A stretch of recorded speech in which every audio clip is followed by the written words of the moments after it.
En mi familia no heredamos casas ni dinero, heredamos un don. Algunos lo llaman brujería, otros maldición. Yo solo era una niña jugando a leer las manos, hasta que vi la línea de la vida de mi mejor amiga y supe que algo malo iba a pasar.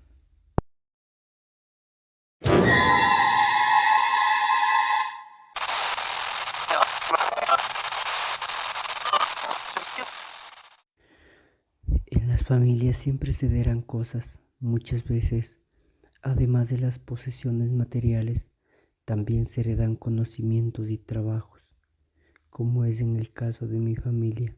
Se dice que muchos de nosotros poseemos un don que nos permite ver y hacer cosas que las personas comunes no pueden. Nos llaman brujas, adivinas, chamanes, entre otros tantos nombres.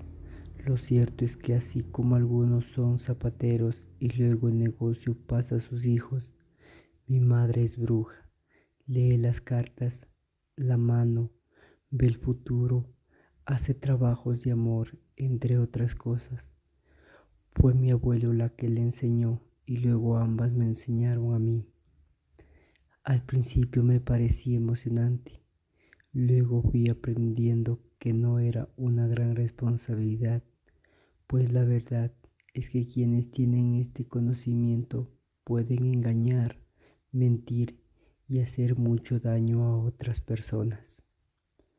Mi abuela cuenta con este don, va pasando de generación en generación en la familia, a veces a hombres, pero más comúnmente a las mujeres.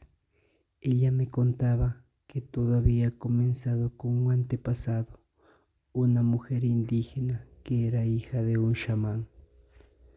Fue durante una época posterior a la llegada de los españoles al continente. Dice que ella se enamoró de un gitano que venía de un barco proveniente de España.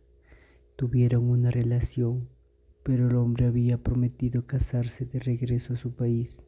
Sin embargo, decidió quedarse con ella y romper su promesa. Así que de esta unión nació un linaje de brujas y adivinos, aunque algunos pensaban que más que un don era una maldición por no haber cumplido su promesa. Yo realmente no sé qué tan cierta es esta historia, pero esto era lo que mi madre y mi abuela contaban a quienes preguntaban por el oficio heredado de nuestra casa, en especial a sus clientes. El caso es que yo me crié viendo esto. Para mí era algo normal. Todos sabían que mi madre era algo así como una bruja y desde pequeña aprendí a leer la mano y las cartas. Descubrí que tenía el don, lo veía como pasatiempo. Además, a mis amigas les gustaba y siento que de alguna manera esto hizo que las personas me respetaran o quisieran juntarse conmigo. Un día nos dejaron una tarea. Debíamos hacer una exposición en grupos. Por alguna razón que ya no recuerdo, dejamos el trabajo para el último. Así que al día anterior de la entrega, acordé con mi grupo que nos quedaríamos en mi casa para hacer el trabajo y no tener problema. Éramos 4 amigas. Recuerdo que tardamos varias horas en terminar, pero al hacerlo decidimos relajarnos y ponernos a hablar hasta que una de ellas me pidió que le leyera el futuro. Empezamos con el péndulo a adivinar cuántos hijos tendríamos. Supongo que muchas niñas a esa edad suelen hacer esto como un juego. Por lo general se utiliza una aguja colgada de un hilo, pero yo tenía el péndulo hecho de vidrio de color negro que mi abuela me había regalado.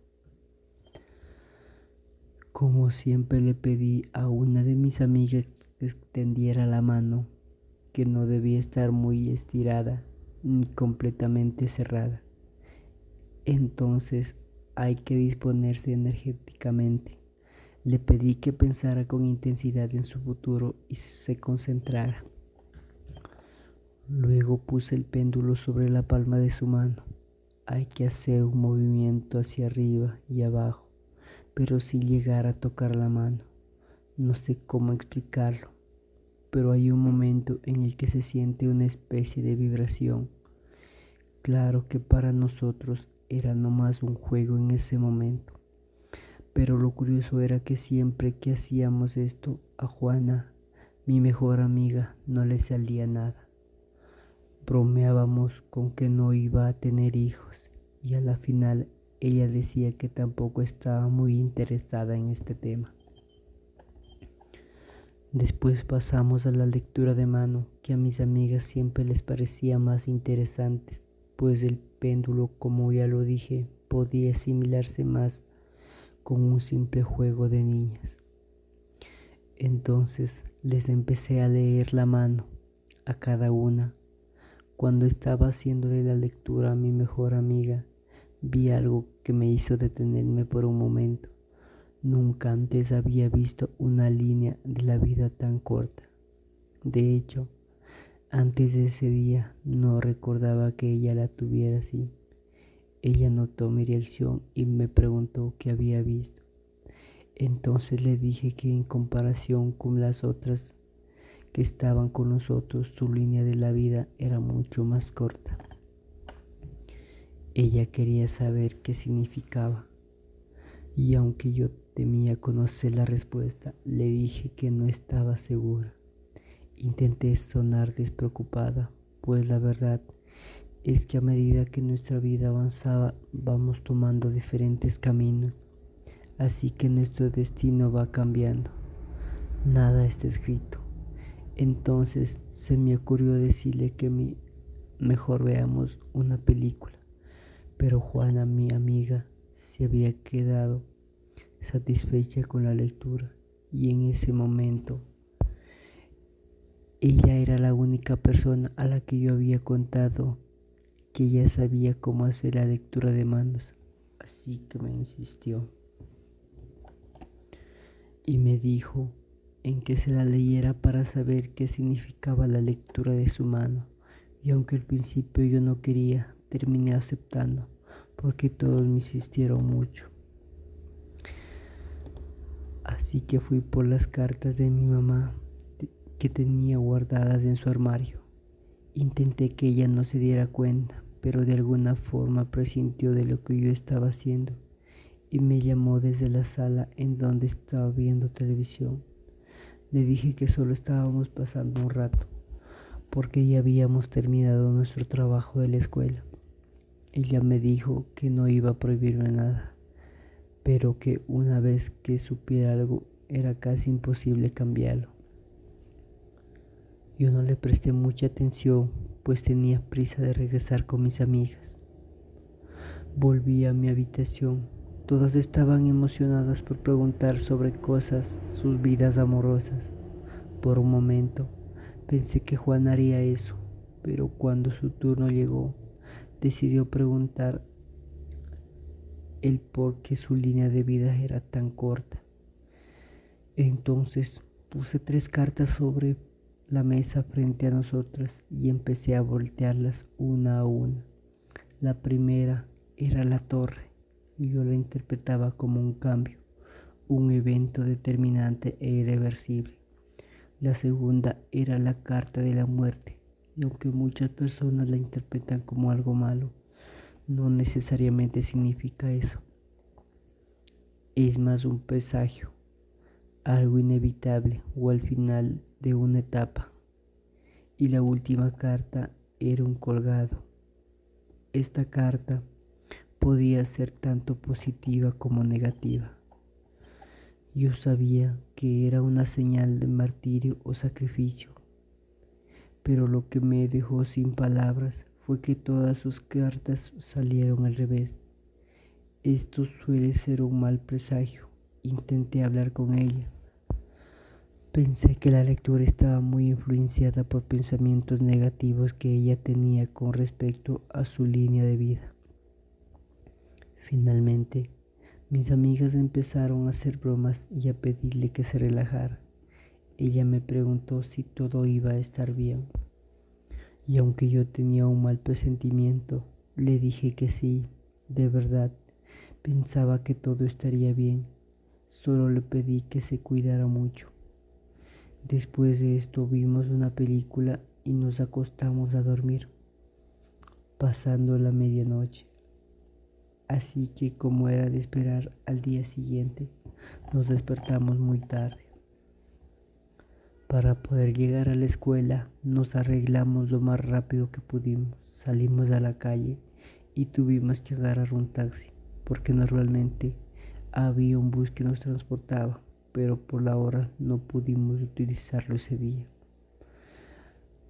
Así que nos subimos al taxi, empezamos a pedirle al conductor que fuera lo más rápido que pudiera, pues no podíamos quedarnos por fuera. Habíamos trabajado tanto en esa presentación la noche anterior porque era parte de nuestra nota final de una de las clases, así que estábamos muy pero muy apuradas.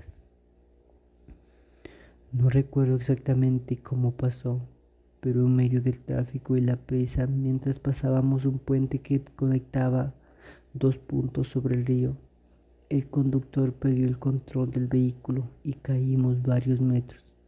Recuerdo haber sentido mucho miedo mientras caíamos y luego perdí el conocimiento.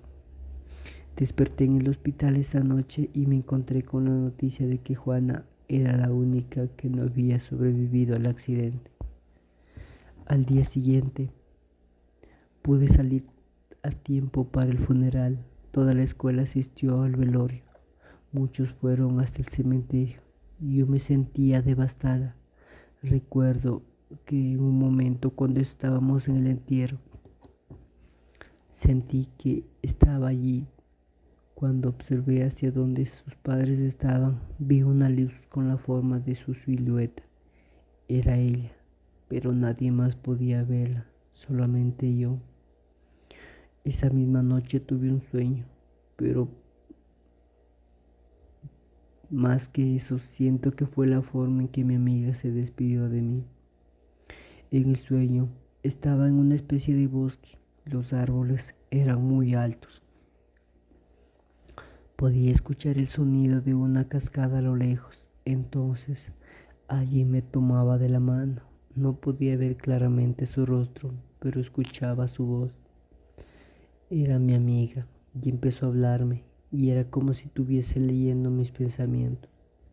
Yo creía que si de alguna manera hubiera sido más acertada con las predicciones de su futuro, tal vez había podido evitar el accidente, pero ella me dijo que hay cosas que no se pueden cambiar, que no debía. Siempre me pregunté si había sido la única en verla, pero nunca tuve la oportunidad de hablar de eso con mis amigas que se habían quedado en mi casa esa noche. Después del desafortunado evento, ellas dejaron de hablarme por varios meses.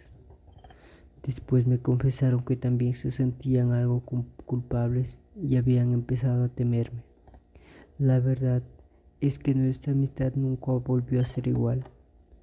Además, mis otros compañeros se enteraron y ya nadie quería estar cerca de mí, hasta que después de un tiempo todos empezaron a olvidarlo. Pero durante esa época de mi vida reflexioné sobre el don que mi familia me había heredado. Decidí que no quería seguir el camino de mi mamá y mi abuela, porque hasta el día de hoy pienso que hay cosas que es mejor no saber.